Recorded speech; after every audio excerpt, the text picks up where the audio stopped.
आज हम लोग अपने केमिस्ट्री पॉडकास्ट में आगे बढ़ेंगे। पी ब्लॉक हो चुका था, हम लोग डी ब्लॉक की तरफ जाएंगे। सॉरी, एपिसोड काफ़ी ज़्यादा लेट हो गया, आई एम सॉरी, लेकिन अब हम लोग डी ब्लॉक कवर करेंगे। तो डी ब्लॉक एलिमेंट्स का जो चैप्टर है वो थोड़ा सा लंबा है, तो एक एपिसोड में तो वो कवर नहीं हो पाएगा पूरा, काफ़ी ज़्यादा लंबा बन जाएगा वो एपिसोड, तो हम इसे 2 पार्ट में कवर करेंगे, ठीक है। और इसमें इस बात का ध्यान रखना है कि इसे कई जगह पे बहुत सारी चीज़ें याद करने की आएंगे, बहुत सारी चीज़ें हाई लेवल एक्सप्लेनेशन होगा, बहुत सारी चीज़ होगा, आयनाइजेशन एंथैल्पी हुआ, ऑक्सीडेशन स्टेट हुआ, ये सब में बहुत ज़्यादा एडवांस कॉन्सेप्ट्स में चला गया है, ठीक है। तो अगर वहाँ पे कुछ ना समझ में आए तो जो इंपॉर्टेंट बात है बस उसको याद रखना है, बाकी चीज़ छोड़ देना है, ठीक है। ज़्यादा डिटेल में इसमें घुसेंगे तो घुसते ही चल जाएंगे, तो इसलिए इस बात का ध्यान रखना है। तो इसी के साथ हम लोग डी ब्लॉक शुरू करते हैं, चलिए। तो डी ब्लॉक में जाने के बाद हम लोग ट्रांजिशन मेटल्स के बारे में जब पढ़ते हैं तो 4 सीरीज़ होता है ट्रांजिशन मेटल्स का, ठीक है। डी ब्लॉक के स्टार्टिंग में ट्रांजिशन मेटल का डिफिनेशन दिया हुआ है। ट्रांजिशन मेटल्स वो होता है ऐसा मेटल्स जिनके डी सबशेल में या तो इनकम्प्लीट हो, मतलब कि या तो वो एटम फॉर्म में ही उनका डी सबशेल इनकम्प्लीट हो, ठीक है। जैसे कि क्रोमियम ले लो, उसमें D5 है तो इसे डी फुल नहीं है, ठीक है। या फिर किसी एक न्यूट्रल या फिर किसी एक आयन में उनका डी सबशेल इनकम्प्लीट हो जाए, जैसे कि सिल्वर हुआ Ag2+ में उसका डी सबशेल इनकम्प्लीट हो जाता है। तो इसी तरह से जो भी मेटल्स जिनका या तो न्यूट्रल एटम स्टेट में डी सबशेल इनकम्प्लीट है या फिर किसी न किसी उनके एटॉमिक कॉन्फ़िगरेशन में, इलेक्ट्रॉनिक कॉन्फ़िगरेशन में उनका डी सबशेल इनकम्प्लीट हो जाएगा, उन्हें ट्रांजिशन मेटल्स बोलते हैं। ट्रांजिशन मेटल्स का 4 सीरीज़ है हमारे पास।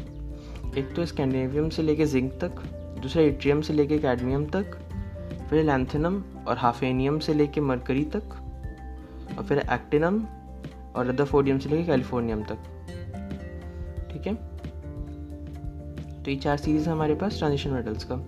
इनर ट्रांजिशन मेटल्स का 2 सीरीज है, सीरियम से लेके रुटेशियम तक और थोरियम से लेके रोडियम तक, ठीक है। ये एक्टिनॉइड्स में आते हैं, ये हम लोग अगले एफ ब्लॉक में पढ़ेंगे इन ट्रांजिशन मेटल्स को। अभी हम लोग यहाँ पे ट्रांजिशन मेटल्स को पढ़ेंगे। Zinc, cadmium, mercury transition metals नहीं है क्योंकि उनका कॉन्फ़िगरेशन होता है D10 4s2, ठीक है। D10 N-1 D10 और NS2, तो ये कॉन्फ़िगरेशन होता है। अब लेकिन यहाँ पे ऊपर ट्रांजिशन मेटल्स की सीरीज़ में उनको काउंट किया गया है, हालांकि वो ट्रांजिशन मेटल्स नहीं है, ठीक है, ध्यान रखना। Zinc, cadmium, mercury are not transition metals. Electronic configuration का बात करें तो यहाँ पे साइड में एक टेबल टाइप से बनाया हुआ है, उसके अंदर एक बॉक्स बनाया हुआ है, ठीक है। पहले तो सारे एलिमेंट्स लिखे हुए हैं तीनों डी सीरीज़ के, और फिर एक बॉक्स बनाया हुआ है। तो जो भी एलिमेंट उस बॉक्स के अंदर है, वो बॉक्स वाले एलिमेंट्स के अंदर एक मतलब एक्सेप्शनल कॉन्फ़िगरेशन है, ठीक है। बॉक्स के बाहर जो भी है उसमें तो वही है कि N-1 E in D electrons and NS electrons,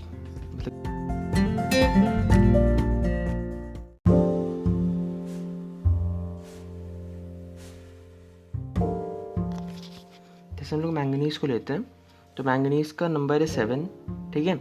तो उसका कॉन्फ़िगरेशन होगा N-2 D electrons plus NS electrons, okay. तो N-2 D इलेक्ट्रॉन्स यानी कि D5 plus S2, 3D5 4S2, तो ये है मैंगनीज़ का कॉन्फ़िगरेशन। तो ऐसे ही डब्बे के बाहर किसी भी एलिमेंट का configuration N-2 D electrons plus NS electron से निकल जाएगा। जो डब्बे के अंदर है, डब्बे के अंदर जितने एलिमेंट्स है सब में S तुम्हारा 1 है, ठीक है, सब में S 1 है, जो मतलब 4S2 था, यहाँ डब्बे के अंदर वाले सब में 4S1 है, 4S है, 5S है, 6 है, जो भी हो तो वो 1 है। और जो डब्बे के बाहर जितने हैं सब में S2 के बराबर, मतलब S सबशेल में 2 इलेक्ट्रॉन है, और डब्बे के अंदर जितना है सब में S सबशेल में 1 ही इलेक्ट्रॉन है। उसके अंदर भी एक एक्सेप्शन है, पैलेडियम याद ही हो जाएगा, ये तो इतना बड़ा एक्सेप्शन है कि इसके S में कोई इलेक्ट्रॉन नहीं होता, इसका कॉन्फ़िगरेशन होगा सीधा 4D10, ओके। इसके S में 0 इलेक्ट्रॉन्स। निकल का होता है 3D8 4S2, तो पैलेडियम में क्या हुआ, 2 इलेक्ट्रॉन भी अंदर ही आ गया, वो बाहर नहीं रहा, तो क्या हो गया इसका 4D10, ओके। अब ये क्वेश्चन NCERT में उसका एक्सप्लेनेशन लिखा हुआ है कि सिल्वर क्यों ट्रांजिशन मेटल नहीं है, तो वो इसीलिए नहीं है क्योंकि सिल्वर +2 का 4D9 कॉन्फ़िगरेशन होता है। सिल्वर +2 हम लोग उतना यूज़ में नहीं लेते हैं, कभी आता नहीं है, तो लगता है कभी कभी कि सिल्वर भी एक ट्रांजिशन मेटल ही है, जबकि वो नहीं है। सिल्वर +2 का सिल्वर +2 भी एग्जिस्ट करता है और उसके अंदर 4d9 का कॉन्फ़िगरेशन आता है जो कि इनकम्प्लीट है, इसीलिए सिल्वर एक ट्रांजिशन मेटल है। ठीक है, अब हम लोग जनरल कैरेक्टरिस्टिक्स बात करेंगे। तो मेटालिक प्रॉपर्टीज़ होता है सबका, they are all good conductors of heat and electricity except zinc, cadmium, mercury और मैंगनीज। ये दूसरा पॉइंट है। पहला पॉइंट तो ये था कि सब मेटालिक प्रॉपर्टीज़ शो करते हैं, लगभग सब good conductor of heat and electricity है। ठीक ठीक। दूसरा पॉइंट है कि जिंक, कैडमियम, मरकरी और मैंगनीज के अलावा बाकी सब में एक टिपिकल मेटालिक स्ट्रक्चर होता है। वो मेटालिक स्ट्रक्चर मतलब एनसीईआरटी के टेबल में दिया हुआ है, काफ़ी लंबा, HCP, CCP करके, BCC करके पूरा सबका दिया हुआ है, उसमें कोई दिक्कत नहीं है। क्रिस्टलाइन स्ट्रक्चर सबका दिया हुआ है, लेकिन जिंक, कैडमियम, मरकरी और मैंगनीज में ये नहीं एग्जिस्ट करता। मतलब उसमें बाकी सब में 1 और मोर टिपिकल स्ट्रक्चर्स होता है, इसमें एटिपिकल स्ट्रक्चर होता है, इसमें टिपिकल स्ट्रक्चर नहीं होता। मेल्टिंग पॉइंट का बात करें तो melting point increases till D5। हम लोग जब D1 से शुरू करेंगे, स्कैंडिनेवियम से शुरू करेंगे, तो हम लोग का क्रोमियम मैंगनीज तक बढ़ेगा पूरा।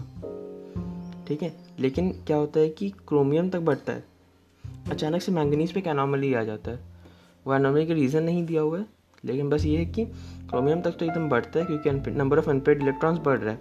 जब नंबर ऑफ अनपेयर्ड इलेक्ट्रॉन्स बढ़ता है, ये बात समझ लेने का है, मेल्टिंग पॉइंट बढ़ रहा है। क्यों? नंबर ऑफ अनपेयर्ड इलेक्ट्रॉन्स बढ़ रहा है। तो जब नंबर ऑफ अनपेयर्ड इलेक्ट्रॉन बढ़ेगा तो मेटालिक बॉन्डिंग का स्कोप बढ़ेगा। जितने ज़्यादा अनपेयर्ड इलेक्ट्रॉन उतना ज़्यादा मेटालिक बॉन्डिंग। तो इसका मतलब 2 क्रोमियम एटम अच्छे से आपस में बॉन्ड हो पाएगा। अब जब अच्छे से बॉन्ड हो पाएगा तो वो सॉलिड स्टेट में रहेगा, तो मेल्टिंग उसका होगा ही नहीं, मतलब बहुत मुश्किल से होगा। ठीक है, इसीलिए जिसमें अनपेयर्ड इलेक्ट्रॉन ज़्यादा है उसका मेल्टिंग पॉइंट, बॉइलिंग पॉइंट ज़्यादा होगा। लेकिन यहाँ पे दिया हुआ है कि मैंगनीज में एक एनॉमली आ जाता है, मैंगनीज आयरन से नीचे गिर जाता है। ठीक है, तो पहले तो हम लोग क्रोमियम तक मैक्सिमम जाएगा, तक मैक्सिमम जाके फिर गिरना शुरू होगा, फिर गिरते गिरते जिंक तक आ जाएगा। ठीक है, जिंक का, कैडमियम का और मरकरी का अपने अपने ग्रुप्स में, अपने अपने पीरियड्स में, ट्रांजिशन मेटल्स के सीरीज़ में सबसे कम मेल्टिंग पॉइंट होगा। क्यों? क्योंकि उसमें कोई भी अनपेयर्ड इलेक्ट्रॉन नहीं है। ठीक है, इसमें कोई अनपेयर्ड इलेक्ट्रॉन का स्कोप नहीं है, कोई अनपेयर्ड इलेक्ट्रॉन नहीं है, इसीलिए इसमें कोई मेटालिक बॉन्डिंग भी नहीं होता। क्रोमियम, मॉलिब्डेनम और टंगस्टन, इनका मेल्टिंग पॉइंट अपने अपने सीरीज़ में हाईएस्ट होता है। क्यों? क्योंकि इसमें 6 अनपेयर्ड इलेक्ट्रॉन्स होता है, 4d5, 5s1। ठीक है, तो 6 अनपेयर्ड इलेक्ट्रॉन है, तो 6 अनपेयर्ड इलेक्ट्रॉन है तो इसका मेल्टिंग पॉइंट भी सबसे ज़्यादा होगा, क्योंकि इस मेटालिक बॉन्डिंग बहुत ज़्यादा है इसके अंदर। ठीक है, यहाँ पे साइड में अनॉमली के बारे में मैंने लिख के रखा है। जो अनॉमली नोटिस होता है मैंगनीज और टेक्नीशियम के लिए, तो मैंगनीज का आयरन से कम है और टेक्नीशियम का रुथेनियम से कम है। मतलब वही वाले पीरियड में, मैंगनीज वाला पीरियड में मैंगनीज का आयरन से कम है और टेक्नीशियम का रुथेनियम से कम है। ठीक है, ये 2 एक्सेप्शन है, लेकिन रीनियम का फिर ठीक हो जाता है। रीनियम का ऑस्मियम से ज़्यादा ही है, उसमें एक्सेप्शन नहीं है, सिर्फ मैंगनीज और टेक्नीशियम में ही एक्सेप्शन है। ठीक है, रिलेटिव एटमाइजेशन मतलब इंथैल्पी ऑफ एटमाइजेशन के बारे में हम लोग जब पढ़ेंगे तो मैक्सिमम एट द मिडिल, क्योंकि बीच में फिर से वही बात आती है कि अनपेयर्ड इलेक्ट्रॉन्स बढ़ेगा तो मेटालिक बॉन्डिंग बढ़ेगा, तो तोड़ना मुश्किल होगा, तो ज़्यादा हीट देना पड़ेगा एटमाइज करने के लिए। तो इंथैल्पी ऑफ एटमाइजेशन में maximum at the middle. Metals with high enthalpy of atomization, that is high BP, tend to be noble in their reactions. Obviously, metals of second and third series have greater enthalpies of atomization than corresponding first series elements. ये बात याद रखने का है कि इसका ये मतलब हो सकता है कि boiling point increases down the group. ठीक है, metals of second and third series have greater enthalpies of atomization. अगर उसका एटमाइजेशन इंथैल्पी ज़्यादा होगा उसका बॉइलिंग पॉइंट भी ज़्यादा होगा, क्योंकि सॉलिड से बनता है, तो इसलिए हम लोग लिंक कर सकते हैं इंथैल्पी ऑफ एटमाइजेशन को बॉइलिंग से हम लोग लिंक कर सकते हैं यहाँ पे, क्योंकि ये सब मेटालिक बॉन्डिंग से बनने वाला है। तो इसीलिए metals of second and third series का ज़्यादा होता है enthalpy of atomization first series से, जैसे क्योंकि उसमें मेटालिक बॉन्डिंग भी ज़्यादा है। ठीक है, तो ये चीज़ याद रखने का है, सेकेंड थर्ड का ज़्यादा होता है फर्स्ट से। एटॉमिक एंड आयनिक रेडाई, तो एटॉमिक एंड आयनिक रेडाई में 4f का पुअर शील्डिंग के कारण 2 इफेक्ट आता है। देखो 4f ऑर्बिटल जो है उसका शील्डिंग बहुत पुअर होता है, d ऑर्बिटल से भी पुअर होता है उसका शील्डिंग। वो मतलब उसके आर पर बहुत ज़्यादा इलेक्ट्रॉन डेंसिटी आर पार होते रहता है। पोर शील्डिंग का ये मतलब हुआ कि उसके बाद जो भी ऑर्बिटल होगा वो फिर भी न्यूक्लियस का अट्रैक्शन फील करेगा, मतलब 4f उतना अच्छा से वो स्क्रीन नहीं कर पाएगा। सारा ऑर्बिटल एक स्क्रीनिंग वाले इफेक्ट देता है। स्क्रीनिंग इफेक्ट का मतलब होता है कि वो अपने बाद वाले जो ऑर्बिटल है उस तक मिनिमम अट्रैक्शन पहुंचने दे, वो खुद सारा अट्रैक्शन न्यूक्लियस का ले ले। तो ये प्रोग्रेस 4f का बहुत ही कम है। तो 4f क्या करता है, 4f शील्डिंग ठीक से नहीं करता, स्क्रीनिंग भी ठीक से नहीं कर, स्क्रीनिंग उसका कुछ ज़्यादा ही है, मतलब कि सभी पार हो जाता है, उससे कोई फ़र्क नहीं पड़ता। तो 4f का पोर शील्डिंग के कारण 2 इफेक्ट राइज होता है। एक तो इनर्ट पेयर इफेक्ट, जो कि हम लोग पी ब्लॉक में बढ़ चुके हैं, जिसमें कि लास्ट के 2 इलेक्ट्रॉन, जैसे कि बिस्मथ में +3 इज मोर स्टेबल देन +5, ऐसे करके जो हमने पढ़ा था। टेलुरियम में +1 इज ग्रेटर देन +3, ऐसे करके जो था, याद है, inert pair effect P block, ठीक है। तो वो पी ब्लॉक में था। अब यहाँ पे क्या आता है, लैंथेनाइट कॉन्ट्रैक्शन।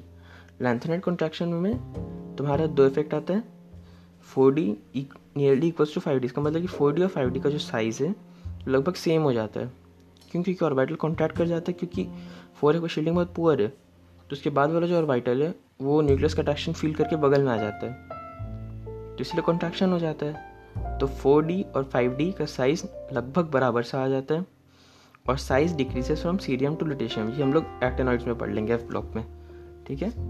तो हम लोग का अभी जो इम्प्लीकेशन हम लोग को यूज़ करना है वो ये है कि 4d और 5d का साइज लगभग बराबर है। तो अगला point, 4d and 5d have similar radii and have very similar physical and chemical properties. तो रेडियस तो बहुत सिमिलर है ही, तो इसके कारण ये लोग का फिजिकल एंड केमिकल प्रॉपर्टीज बहुत ज़्यादा सिमिलर है।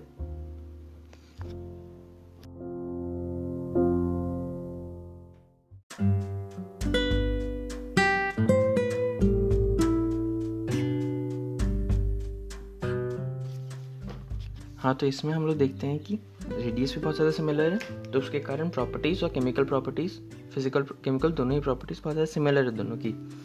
अब जनरली ये आता है कि जर्कोनियम का साइज़ हाफेनियम के लगभग बराबर है, जो कि है। जर्कोनियम तुम्हारा 5d का एलिमेंट है और हाफेनियम 6d का एलिमेंट है। सॉरी, जर्कोनियम 4d का एलिमेंट है और हाफेनियम 5d का एलिमेंट है। ओके, 4d और 5d। तो अब यहाँ पे एक इंट्यूशन ये आता है कि जो नीचे वाला है 5d वाला वो बड़ा होना चाहिए, लेकिन ऐसा नहीं है। यहाँ पे एक एक्सेप्शन है, बहुत अच्छे से इसको याद में रखना है कि zirconium is actually larger than hafnium, ठीक है। हम लोग इक्वल तो याद रख लेते हैं, जर्कोनियम हाफेनियम का लगभग बराबर होता है, लेकिन ज़्यादा कौन होता है वो भी एनसीईआरटी में डेटा दिया हुआ है। तो वो डेटा देख के हम लोग ये देख सकते हैं कि zirconium is actually larger than hafnium. तो अगर ऑप्शन आता है तो लार्जर देन, पहले तो इक्वल देखना है, अगर इक्वल का ऑप्शन नहीं है तो लार्जर होगा। Zirconium is actually larger than hafnium. Okay, zirconium का साइज 160 पिकोमीटर, तो हाफेनियम का 159, तो काफ़ी माइन्यूट से डिफरेंस है, लेकिन है। Density generally increases across the period, सिवाय जिंक के। जिंक पाके वो एकदम से ड्रॉप खा जाता है, तो कॉपर तक बढ़ता है और फिर जिंक पे एकदम ड्रॉप हो जाता है। Comparatively higher density compare to S block elements, S block element से ज़्यादा डेंसिटी होता है, ठीक है। Osmium and iridium have the highest density. तो ये दोनों पूरे पीरियोडिक टेबल में इनका डेंसिटी बहुत ज़्यादा हाई होता है, तो ये दोनों एलिमेंट ध्यान में रखने के, ऑस्मियम और इरिडियम। और इरिडियम का एक्चुअली ऑस्मियम से भी ज़्यादा होता है, तो इरिडियम का सबसे हाईएस्ट डेंसिटी होता है बोल सकते हैं, ठीक है। Density of iridium is greater then osmium. In 3D series, highest density of copper and lowest density of स्कैंडिनेवियम, क्योंकि हमने कहा था कि अभी कॉपर तक बढ़ता है, स्कैंडिनेवियम से लेके कॉपर तक इंक्रीज होगा, फिर जिंक पे फॉल कर जाएगा, ठीक है। डेंसिटी ऑर्डर जो है, ये कुछ इंपॉर्टेंट डेंसिटी ऑर्डर से बस दिमाग में रखने का है कि आयरन लेस देन निकल लेस देन कॉपर, देख सकते हैं अक्रॉस द पीरियड ट्रांजिशन से। Iron less than copper less than gold, फिर से आयरन का कॉपर से कम होगा और कॉपर का अपने ग्रुप में जो नीचे गोल्ड है उससे कम ही होगा। Iron less than mercury less than gold, तो ये यहाँ पे थोड़ा सा अजीब सा है, ये तो ध्यान में रखने का बात है कि आयरन का मर्करी से भी कम होता है और गोल्ड से भी कम होता है, मतलब ऐसा कुछ है नहीं, बस दिमाग में रख लो। Ionization enthalpy, generally across the period ionization enthalpy increases बस विद सम इरेगुलरिटीज़। इसमें काफ़ी ज़्यादा इरेगुलरिटीज़ है, सम नहीं, ठीक है।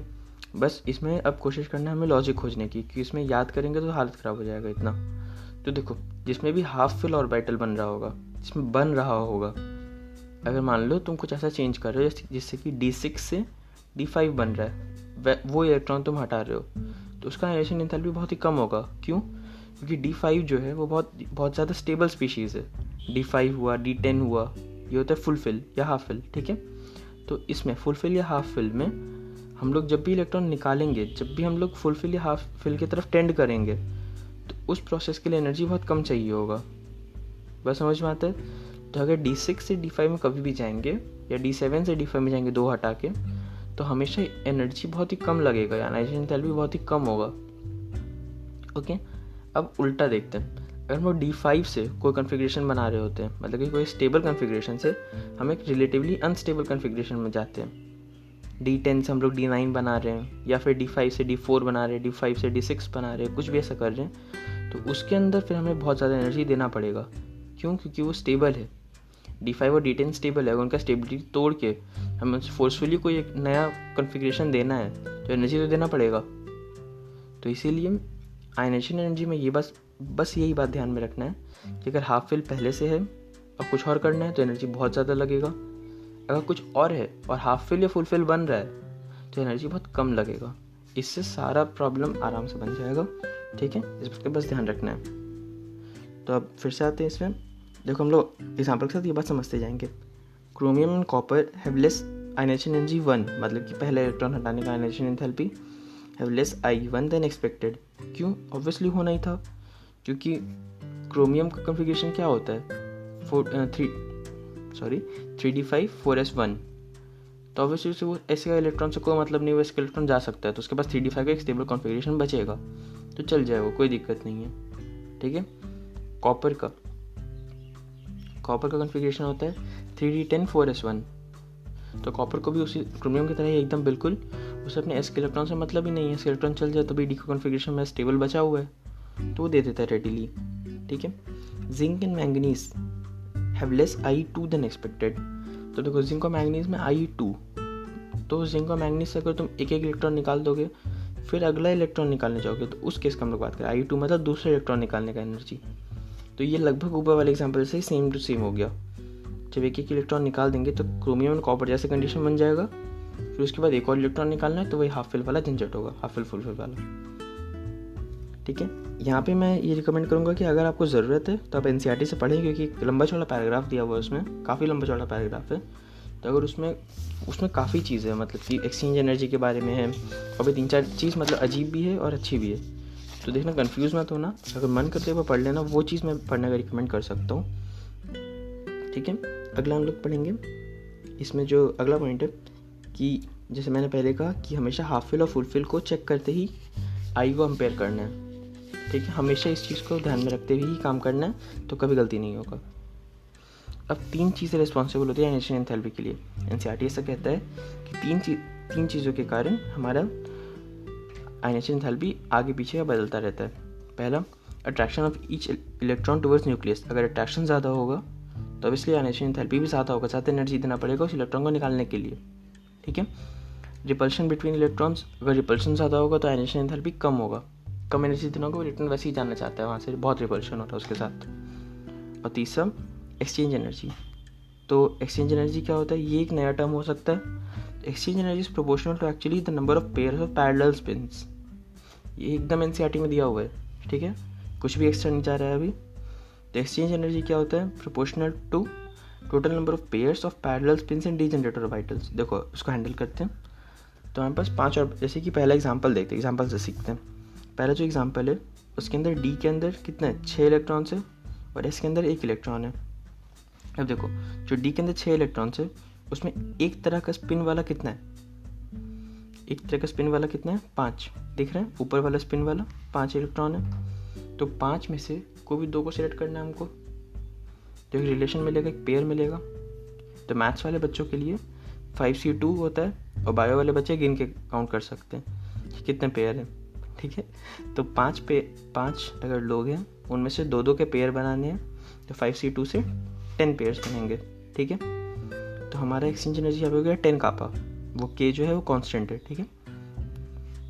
अगला वाला एग्जांपल देखते हैं। अगले एग्जांपल में क्या है कि उसी D ऑर्बिटल के अंदर अब 7 इलेक्ट्रॉन है, साथ में क्या होगा कि 5 तो पैरेलल स्पिन वाले हैं, एक तरफ ऊपर वाले स्पिन और 2 जो है वो नीचे वाले स्पिन के हैं। तो इसके अंदर जब हमें एक्सचेंज एनर्जी निकालना होगा तो हमें दोनों को अलग अलग कंसिडर करना होगा। हम एक बार में सिर्फ पैरेलल स्पिन्स को देखेंगे, एक तरफ वाले स्पिन्स, अगले बार में अगले तरफ वाले स्पिन्स। कंफ्यूज नहीं होना, दोनों को मिलाना नहीं है कहीं भी। तो पहले ऊपर वाले स्पिन्स देखते हैं। ऊपर वाले स्पिन कितने हैं? 5, उनसे 2 सेलेक्ट करना है 5C2। नीचे वाले स्पिन कितने हैं? 2, उनमें से 2 सेलेक्ट करना है 2C2। टोटल कितना हो गया? 11 कॉन्स्टेंट्स। ठीक है, एक और एग्जाम्पल देखते हैं, ये तो काफ़ी आसान वाला है। इसके अंदर 4 इलेक्ट्रॉन है डी के अंदर, तो इसके अंदर कितने पॉसिबल पेयर्स हैं? 4C2, 6 pairs. ओके, तो ये होता है एक्सचेंज एनर्जी, मतलब एक्सचेंजेस की प्रोपोर्शन होता है। रफ आइडिया है ये ज़्यादा काम में आएगा नहीं, बस कभी कभार इसके कारण कुछ रिएक्शंस ऐसे हो जाते हैं जो कि नहीं होना चाहिए था, मतलब कुछ चीज़ें ऐसे स्टेबल हो जाती हैं। होन्स रूल का बात करते हैं। होन्स रूल पढ़ा होना चाहिए सबको 11th में केमिकल बॉन्डिंग में, लेकिन फिर भी यहाँ पे बात करते हैं। होन्स रूल क्या है? The lowest energy state corresponds to maximum possible extent of single occupation of orbital and parallel spins. मतलब ये है कि अगर तुम्हारे पास 5 इलेक्ट्रॉन है और डी सबशेल खाली पड़ा हुआ है, तो तुम ये नहीं करो कि कचरे की तरह सबको 2 में भर दोगे, 2-3 में भर दोगे, नहीं, तुम्हें सबको फैला के एकदम आराम से इसे खड़ा करके अलग में रखना है। 5 इलेक्ट्रॉन है, 5 ऑर्बिटल है, आराम से सबको एक में रखो। तुमको पेयर अप तब तक नहीं करना है जब तक कि तुम्हारा सारा कमरा भर नहीं जाए। सबको अलग अलग कमरा में रखोगे, ऑब्वियसली 2 गैस को एक साथ थोड़ी रखोगे, तो सबको अलग अलग कमरा में रखो। जब से ही भरना लग जाए, जैसे सारा कमरा भर जाए, तब फिर एक कमरे में 2 को डालना शुरू करो। ठीक है, तब तक एक कमरा में एक ही डालना है। ये होन्स रूल रफली। ठीक है, loss of exchange energy increases stability. तो अगर लॉस ऑफ एनर्जी होगा, अगर एक्सचेंज एनर्जी कोई भी प्रोसेस ऐसा हो रहा है जिसमें उसका एक्सचेंज एनर्जी कम हो रहा है उस चीज़ का, इसकी कोई भी मतलब कि ऑक्सीडेशन स्टेट में चेंज हो रहा है, कुछ भी हो रहा है, जिसके कारण एक्सचेंज एनर्जी कम हो रहा है, तो स्टेबिलिटी बढ़ जाएगा। ठीक है, तो ये फैक्टर भी ध्यान में रखने का है, लेकिन उतना कुछ हमारे सही बताए तो उतना एप्लीकेशन में आता नहीं है। और डी ब्लॉक के लोएस्ट कॉमन ऑक्सीडेशन स्टेट कितना है? +2, उससे कम लो नहीं, मतलब कॉमन नहीं है। ये +2 तो सभी दिखाएंगे, इस टाइप से +2 सब दिखाएंगे। इससे lowest common oxidation state. Okay,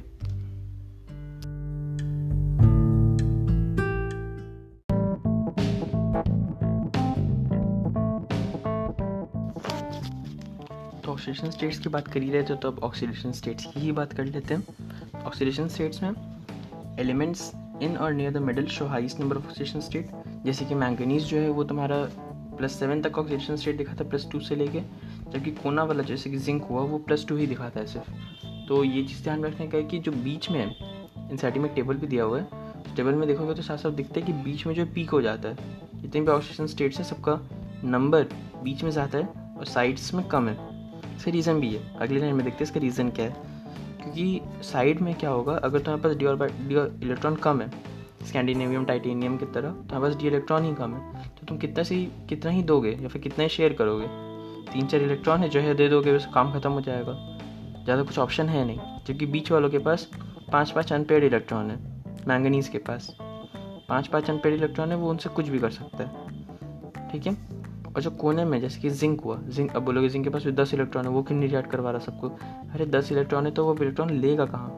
वो शेयर करेगा अगर, तो उसके पास ऑर्बिटल कहाँ है फ्री जिससे वो इलेक्ट्रॉन ले। ठीक है, तो उसके पास बहुत ज़्यादा डी इलेक्ट्रॉन है, तो इसीलिए उसके पास लेस डी ऑर्बिटल्स बचा है। पहले केस में बहुत कम डी इलेक्ट्रॉन से, इसीलिए वो रिएक्ट नहीं करेगा। ठीक है, ये बात क्लियर होना चाहिए। स्कैंडिनेवियम में +2 तो एग्जिस्ट ही नहीं करता, स्कैंडिनेवियम में +2 एग्जिस्ट ही नहीं करता, वो एकदम नॉन एग्जिस्टेंट है। +2 हमने कहा था सबकी कॉमन ऑक्सीडेशन स्टेट है, लेकिन स्कैंडिनेवियम में वो एग्जिस्ट नहीं करता। ठीक है, और जिंक सिर्फ और सिर्फ +2 ही दिखाता है, बाकी ऑक्सीडेशन स्टेट नहीं दिखाता। Stability, titanium +4 is greater then titanium +2 और टाइटेनियम +3। तो टाइटेनियम का जो +4 वाला ऑक्सीडेशन स्टेट है वो +2 और +3 से ज़्यादा स्टेबल है। एनसीईआरटी फैक्ट है, अगेन याद कर लो, +4 जो है वो +2 और +3 से ज़्यादा स्टेबल है। ठीक है, copper is the only element to show +1 in 3D series. देखो बाकी सारे तुम ऑक्सीजन स्टेट्स में पढ़ सकते हो जो दिया हुआ है टेबल में, तो उसमें देखो कि सिर्फ कॉपर ही एक है जो कि +1 दिखाता है, ठीक है, बाकी कोई भी +1 नहीं दिखाता। 3D सीरीज का बात कर रहे हैं, 4D 5D में दिखाता है। 3D का बात करना हम लोग को ऑक्सीजन स्टेट सिर्फ 3D के सिलेबस में है, उतना याद कर लो काफ़ी है। Copper is the only element to show +1 in 3D series, ठीक है। अब आयरन ब्राउन रिंग कॉम्प्लेक्स जो कि FeNO H2O5SO4 जो है ब्राउन रिंग कॉम्प्लेक्स करके, वो ब्राउन रिंग कॉम्प्लेक्स के अंदर Fe+1 दिखाती है क्योंकि NO जो एक पॉजिटिव लिगेंड है। लेकिन ठीक है, अभी तो उस चीज़ को ध्यान में रखना, अगर तुम जनरल सवाल है तो copper is the only one to show +1, ठीक है। Variability of oxidation state in transition metals due to complete filling of D orbital such that oxidation state differ by 1। इस लंबे से सेंटेंस का क्या मतलब हुआ कि जो डिफरेंसेस आता है ऑक्सीडेशन स्टेट में वो एक एक के इंटरवल पे आता है। पी ब्लॉक में क्या था, दो दो के इंटरवल पे आता है, +3 +5, +1 +3, +2 +4, +6 +8, ऐसा करके होता है, ठीक है, पी ब्लॉक के अंदर। डी ब्लॉक में क्या होता है कि अगर तुम्हारा कोई एलिमेंट +2 दिखा रहा है तो अगला उसका ऑक्सीजन स्टेट +3 भी हो सकता है, +4 हो सकता है, ऐसे करके एक एक से भी बढ़ सकता है, ठीक है। यहाँ पे स्टेप एक का भी हो सकता है क्योंकि पी ब्लॉक में 2 का ही स्टेप होता था। In P block lower oxygen state was more stable for heavier elements. Lower oxidation state was more stable for heavier elements, क्योंकि नीचे जाते थे इनर्ट पेरिफेट, याद आ रहा है, नीचे जाएंगे तो कम स्टेबल होते जाता था। जो हायर ऑक्सीजन स्टेट है, बिस्मथ में +3 इज मोर स्टेबल देन +5, ठीक है, क्योंकि नाइट्रोजन में उल्टा, तो ये बात का ध्यान रखना है। लेकिन लेकिन लेकिन डी ब्लॉक एकदम पी ब्लॉक के अपोजिट चलता है इस मामले में। डी ब्लॉक के अंदर तुम जितना नीचे जाओगे, डाउन द ग्रुप जाओगे, उतना तुम्हारा ऑक्सीजन स्टेट हायर वाला उसको सपोर्ट करेगा। लेकिन जितना नीचे जाएंगे उतना हाई ऑक्सीजन स्टेट भी स्टेबल होते जाएगा, ठीक है। तो स्टेबिलिटी की बात करें तो CrO3 is less than MoO3 less than WO3। WO3 का स्टेबिलिटी सबसे ज़्यादा है, ठीक है। बगल में एग्जांपल भी है कि Cr2 7 is strong, Cr2 7 2- dichromate जो होता है that is a strong oxidizing agent. क्यों? क्योंकि उसमें +6 स्टेबल ही नहीं है, वो नहीं रहना चाहता +6 में, तो इसीलिए। और जबकि WO3 इज़ वेरी स्टेबल। तो ये बात का ध्यान रखना है कि पी ब्लॉक में नीचे जाते हैं तो ऑक्सीडेशन स्टेट का स्टेबिलिटी कम हो जाता है हायर वाले का, लेकिन डी ब्लॉक में बढ़ जाता है, ओके। ये जो बात है FeO4 2- is the only compound where Fe shows +6। Table के अंदर Fe में +6 भी दिया हुआ है, तो +6 Fe कहाँ दिखाता है सोचेंगे तो फेरेट नाम के कंपाउंड्स होते हैं। FeO4 2- फेरेट के बारे में हम लोग आगे भी पढ़ेंगे जब हम लोग ऑक्साइड्स के बारे में पढ़ेंगे डी ब्लॉक के। ऐसे तो अभी ठीक है, FeO4 2- में आयरन क्या दिखाता है, +6 ऑक्सीडेशन स्टेट दिखाता है, ठीक है। फेरेट आया नहीं ये। Low oxidation state when complex compound has pi acceptor ligands. तो जो ट्रांजिशन मेटल्स हैं वो अपना लो ऑक्सीडेशन स्टेट यूज़ करते हैं जब कार्बोनिल कॉम्प्लेक्स बनाते हैं, ठीक है। जैसे कि कार्बोनिल कॉम्प्लेक्स में NiCO4 हुआ, NiCO4 में क्या निकला ऑक्सीजन 0, FeCO5, ठीक है। तो ऐसे करके जब कार्बोनिल कॉम्प्लेक्स, असल में कार्बोनिल का बात नहीं है, कोई भी ऐसा लिगेंड जो कि पाई एक्सेप्टर लिगेंड हो, ठीक है, जो कि क्या हो, पाई एक्सेप्टर लिगेंड, जो कि अपने एंटी बॉन्डिंग में या इलेक्ट्रॉन लेता है या फिर पाई बॉन्ड में इलेक्ट्रॉन ले लेता है, ठीक है। तो उसको हम लोग बोलते हैं पाई एक्सेप्टर लिगेंड, जो कि नॉन क्लासिकल लिगेंड्स का पार्ट है, ओके। तो उसके अंदर कार्बोनिल काफ़ी कॉमन एग्जांपल है उसके अंदर। जैसे कार्बोनिल की बात करते हैं तो NiCO4 में Na का ऑक्सीजन स्टेट 0, FeCO4 में आयरन का oxygen state 0, okay. स्कैंडिनेवियम does not exhibit variable oxidation state in transition metals. तो अगर सवाल आता है विच transition metal does not show variable oxidation state, तो हमारा आंसर होगा स्कैंडिनेवियम। क्या दिखाता है वो, सिर्फ +3 दिखाता है, बाकी कुछ भी नहीं दिखाता। अब मन में सवाल आता है कि जिंक का क्या हुआ, जिंक भी तो सिर्फ +2 दिखाता है। जिंक लेकिन ट्रांजिशन मेटल नहीं है, बहुत बड़ा गलती है। अगर कोई कर रहा है तो ये बहुत बड़ा गलती है, क्योंकि जिंक एक ट्रांजिशन मेटल है ही नहीं, ठीक है।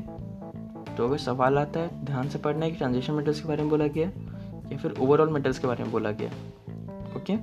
ट्रांजिशन मेटल होगा तो जिंक को इंक्लूड नहीं करना है, ठीक है। आगे बढ़ते हैं। Electrode potentials for D block cations, इसमें थोड़ा सा माथा पच्ची है इसके अंदर। ये बात समझ इसको करते जाना। देखो अब M+2 से M0 तक जाने का जो इलेक्ट्रोड पोटेंशियल है, मतलब कि किसी को +2 से तो को 0 में रिड्यूस करना है, +2 से उसके कैटायन से उसको एक न्यूट्रल एटम बनाना है, तो उसके लिए जो इलेक्ट्रोड पोटेंशियल लगेगा उसका हम लोग ट्रेंड को यहाँ डिस्कस करेंगे। तो स्कैंडिनेवियम में तो +2 आता ही नहीं, तो पॉसिबल ही नहीं, तो कट लगा हुआ है। अब टाइटेनियम से लेकर जिंक तक सबका नेगेटिव है। देखो सिवाय कॉपर का क्या है, पॉजिटिव होने का ये मतलब होता है कि E0 में अगर किसी का वैल्यू पॉजिटिव होता है किसी E0 का, मतलब वो रिएक्शन फॉरवर्ड की तरफ टेंड कर रहा है, ठीक है। तो M+2 से M0 बनाने में सिर्फ एक कॉपर है जो कि स्पॉन्टेनियस है, कॉपर चाहता है कि वो +2 से मेटल में बन जाए, बाकी कोई भी एटम ऐसा नहीं चाहता, ठीक है। मैंने समझा भी दिया नीचे लिख के। E0 अगर नेगेटिव है तो इसका यही मतलब है कि न्यूट्रल मेटल से M+2 फॉर्मेशन का टेंडेंसी हाई है। अगर E0 नेगेटिव है मतलब रिवर्स रिएक्शन फेवरेबल है, फॉरवर्ड रिएक्शन तो अनफेवरेबल है लेकिन रिवर्स रिएक्शन फेवरेबल है, यानी कि न्यूट्रल एटम से +2 बनना की टेंडेंसी हाई है, यानी कि hydration energy is actually greater than ionization energy. Hydration energy क्या होता है, जो सॉल्यूशन पे मिलता है। आयनाइजेशन एनर्जी क्या होता है, जो इलेक्ट्रॉन निकालने के लिए करना पड़ता है, ठीक है। तो hydration energy will be greater than ionization energy. तो M जो 0 है वो एक्ट एज रिड्यूसिंग एजेंट। क्यों रिड्यूसिंग एजेंट इंटरैक्ट करता है, क्योंकि खुद को ऑक्सीडाइज होना है, M0 से M+2 में जाना है, तो इसीलिए वो रिड्यूसिंग एजेंट इंटरैक्ट करता है ताकि वो खुद ऑक्सीडाइज हो जाए। अब E0 अगर पॉजिटिव आता है इस रिएक्शन का, तो इसका ये मतलब होता है कि M+2 to M formation tendency is high, मतलब फॉरवर्ड में रिएक्शन स्पॉन्टेनियस है। इसका ये मतलब हुआ कि ionization energy is greater than hydration energy, okay. मतलब कि hydration energy actually ionization energy को कॉम्पनसेट नहीं कर पाता है। हम लोग जब मेटल से +2 बनाते हैं तो 2 इलेक्ट्रॉन निकालना पड़ता है, तो कुछ आयनाइजेशन एनर्जी फीड करना पड़ता है उसके अंदर अच्छा खासा। तो अगर वो मेटल +2 बन के अगर डिसॉल्व होता है, तो अगर वो हाइड्रेशन करके अपना उस एनर्जी को कंपनसेट नहीं करता है तो वो सॉल्यूबल नहीं होगा, वो रिएक्शन अनफीजिबल हो जाएगा, ठीक है। इसलिए लोग यहाँ पर हाइड्रेशन एनर्जी और आयनाइजेशन एनर्जी की बात कर रहे हैं कि उससे ही डिटरमाइन होता है। तो अगर E0 पॉजिटिव है तो ये मतलब है कि मेटल कैटायन से अपना न्यूट्रल मेटल एटम फॉर्मेशन में जाना चाहता है, यानी कि उसकी आयनाइजेशन एनर्जी ज़्यादा है हाइड्रेशन एनर्जी से, हाइड्रेशन एनर्जी कंपनसेट नहीं कर पाया, तो इसीलिए ये रिएक्शन हुआ। यहाँ पे M+2 जो है वो ऑक्सीडाइजिंग एजेंट इंटरैक्ट करता है, खुद को रिड्यूस होना है, okay. Copper does not evolve gas with any non oxidizing acid. Copper का देखो ये E0 पॉजिटिव होने का बहुत सारी इंप्लीकेशन आएगा कि कॉपर किसी भी नॉन ऑक्सीडाइजिंग एसिड जैसे कि डाइल्यूट HCl, डाइल्यूट H2SO4, जो कि मतलब कि सिर्फ H देता है, ऑक्सीडाइज नहीं करता सामने वाले को, उसके साथ रिएक्ट नहीं करेगा, उसके साथ हाइड्रोजन गैस नहीं बनाएगा। लेकिन अगर कोई ऑक्सीडाइजिंग एजेंट आता है जैसे ऑक्सीडाइजिंग एसिड जैसे कि HNO3 कॉन्क या डाइल्यूट कोई भी, या फिर कॉन्क H2SO4, ये है ऑक्सीडाइजिंग एसिड। ऑक्सीडाइजिंग एसिड क्या क्या है, conc H2SO4, dilute HNO3, conc HNO3, ठीक है। और नॉन ऑक्सीडाइजिंग क्या क्या आता है, डाइल्यूट HCl, डाइल्यूट H2SO4, ये सब। तो copper does not evolve H2 gas with any non oxidizing acid, क्योंकि उसका इलेक्ट्रोपोटेंशियल पॉजिटिव है, तो वो नहीं करेगा, नहीं चाहता वो कि वो रिएक्ट करे। तो only oxidizing acids that is nitric and hot concentrated sulphuric acid react with copper which acids get reduced, okay.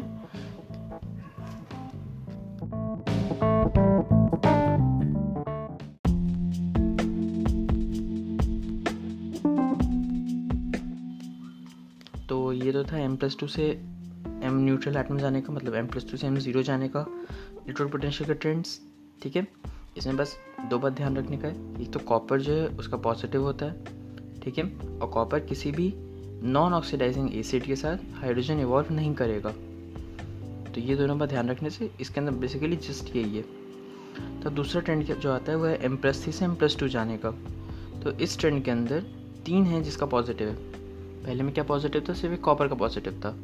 M+3 से M+2 जाने में 3 का पॉजिटिव है, मैंगनीज, आयरन और कोबाल्ट लगातार है तीनों, Mn, FeCO, ये तीनों का पॉजिटिव है। बाकी तो है ही नहीं, निकल, कॉपर, जिंक में +3 आता ही नहीं है, तो मतलब कोई बात ही नहीं बनता।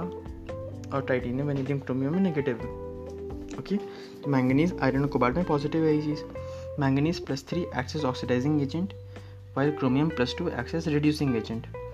अब इस बात को समझते हैं, मैंगनीज जब +3 में होगा तो क्योंकि उसका जो इलेक्ट्रोड पोटेंशियल है वो पॉजिटिव है, मतलब कि वो +2 में जाना चाहता है, तो +2 स्टेबल है +3 से, +2 में जाना चाहता है, इसका मतलब वो ऑक्सीडाइजिंग की तरह रिएक्ट करेगा और वो खुद रिड्यूस हो जाएगा।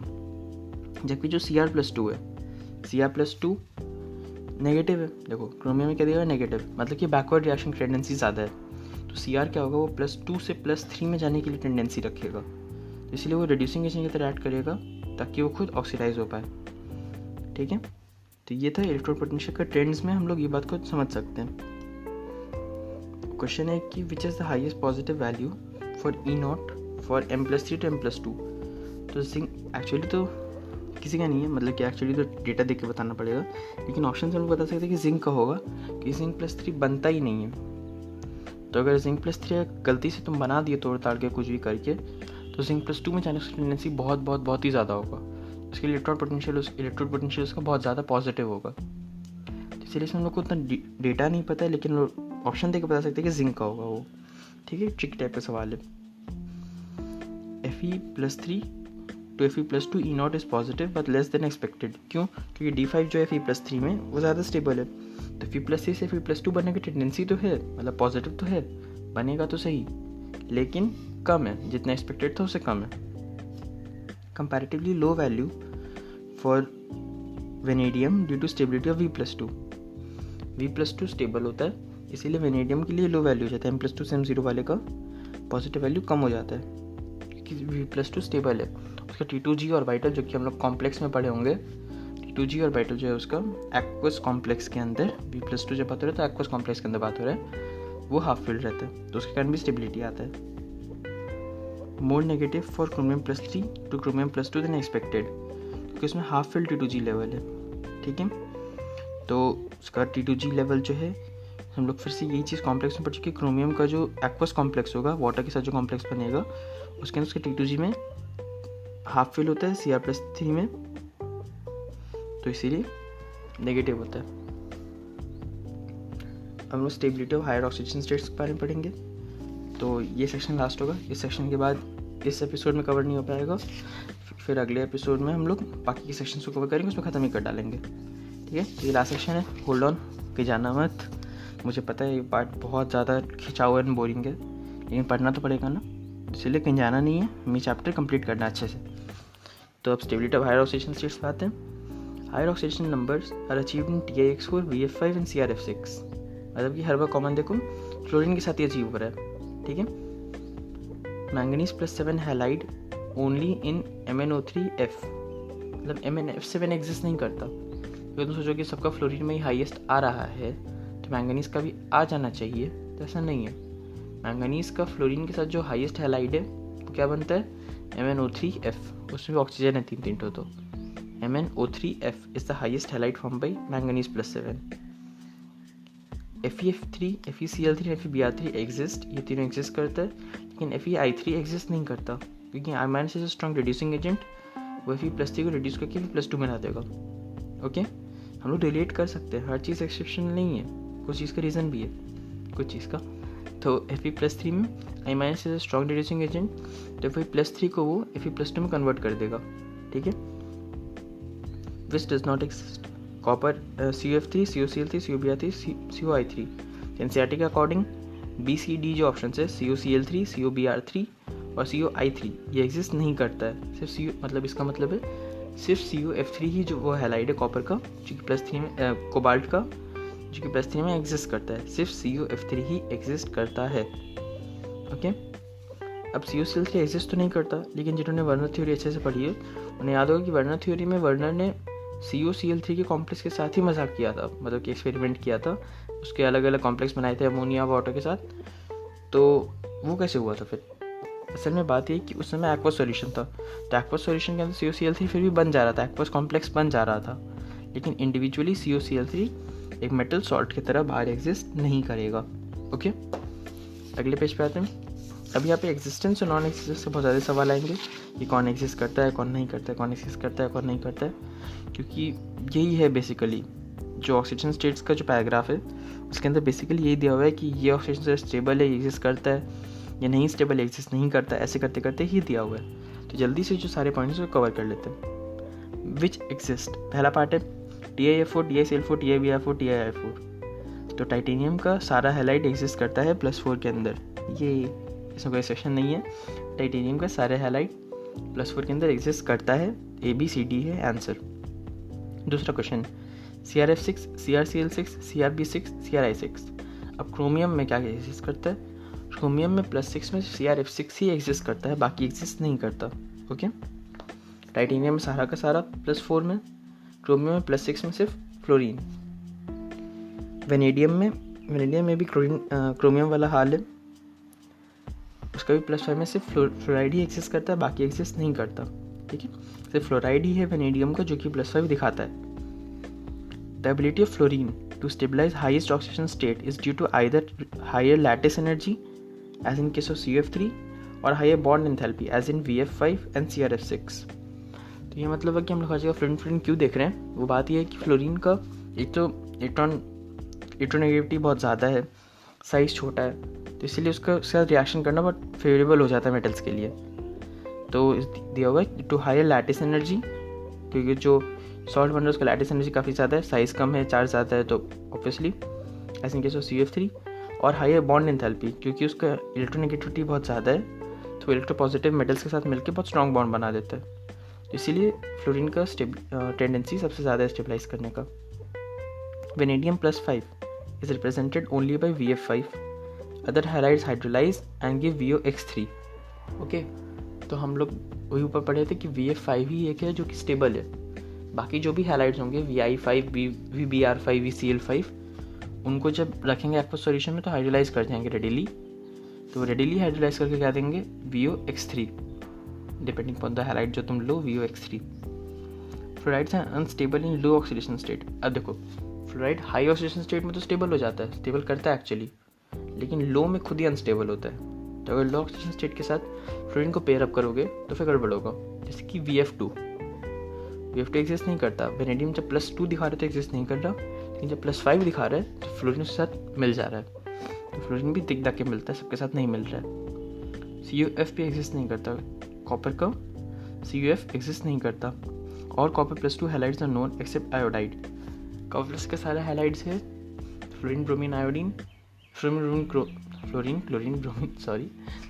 तो कॉपर का सारा हैलाइड्स है फ्लोरीन, क्लोरीन, ब्रोमीन, लेकिन आयोडीन नहीं है. अब क्यों? क्योंकि फिर से वही बात है, आयोडीन जो है वो स्ट्रॉन्ग रिड्यूसिंग एजेंट है, और जो कॉपर का आयन है Cu+2 स्ट्रॉन्ग ऑक्सीडाइजिंग एजेंट है. दोनों आपस में रिएक्ट कर लेगा और Cu2I2 बन जाएगा, जो कि +1 ऑक्सीजन स्टेट इसमें कॉपर का, तो +2 ऑक्सीजन स्टेट ही चला गया. तो कॉपर +2 को I- रिड्यूस कर देता है. Okay, many copper +1 compounds are unstable in aqueous solution and undergo disprop. तो Q+ जो भी कंपाउंड होगा Cu+ वाला, वो क्यूप्रिक में चेंज हो जाएगा एक्वस सॉल्यूशन के अंदर ही. ठीक है, Cu+ से Cu2+ कॉपर वो ब्रेक कर जाता है. 2Cu+ से Cu2+ कॉपर में ब्रेक कर जाता है. Okay, there is a disprop reaction Cu+ से Cu2+ neutral copper. Beyond oxidation number in oxides coincides with group number.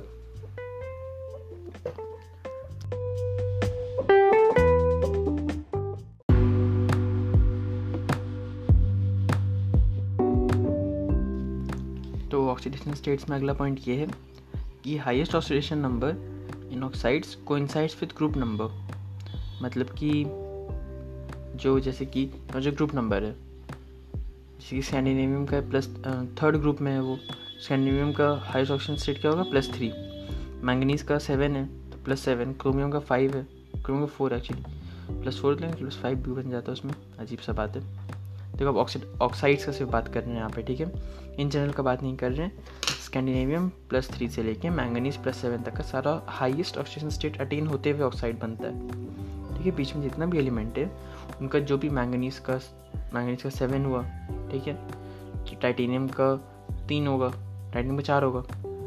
तो ऐसे करते करते जो कि जिस भी एलिमेंट जो भी बीच में आता है, उसका ग्रुप नंबर के कोरिस्पॉन्डिंग जो उसका हाईएस्ट ऑक्सीडेशन स्टेट है वो अटेन होके तुम्हारा ऑक्साइड्स बनता है. ठीक है, ऑक्साइड उससे बनता है. लेकिन ग्रुप 7 के बाद क्या होता है कि वो हायर ऑक्सीजन स्टेट स्टेबल नहीं हो पाता। तो सिर्फ एक Fe2O3 है जो कि +3 में बनता है, ठीक है। बाकी कोई भी उतना हाई ऑक्सीजन स्टेट का ऑक्साइड नहीं बनता है, सब +2 का बन के रह जाता है, ठीक है। Fe2O3 भी हाई बोल रहे हैं। अब आयरन के अंदर पहले ही पढ़े थे, याद है, फेरेट्स। तो फेरेट से FeO4 फॉर्म होता है जिसमें आयरन +6 में होता है, ठीक है, FeO4 लेकिन उसको हम लोग ज़्यादा कंसिडर नहीं करते क्योंकि वो तुरंत डिकम्पोज कर जाता है एल्कलाइन, वो तुरंत डिकम्पोज कर जाता है Fe2O3 और ऑक्सीजन में, ठीक है। एक तो Fe2O3 की बात याद रखने का है कि वही एक हायर ऑक्साइड है मैंगनीज़ के बाद जो एग्जिस्ट करता है।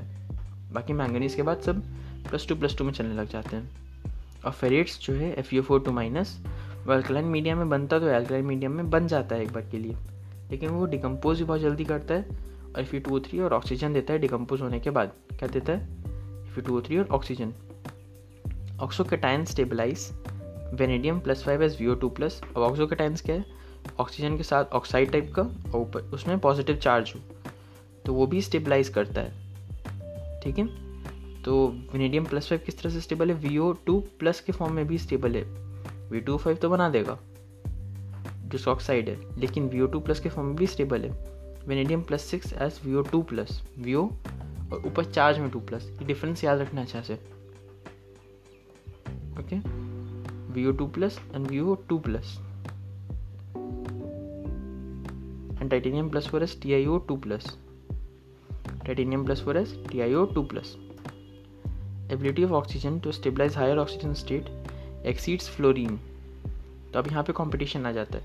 पहले हम लोग ऊपर पढ़ रहे थे कि फ्लोरीन जो है वो हायर को स्टेबलाइज करता है, क्यों? क्योंकि उसका लैटिस एनर्जी ज़्यादा होता है, उसका बॉन्ड एंथैल्पी ज़्यादा होता है, ब्ला ब्ला ब्ला। ये पढ़े थे ऊपर। अब बोल रहे हैं कि ऑक्सीजन का एक्चुअली ज़्यादा है, ऑक्सीजन का फ्लोरीन से भी ज़्यादा है।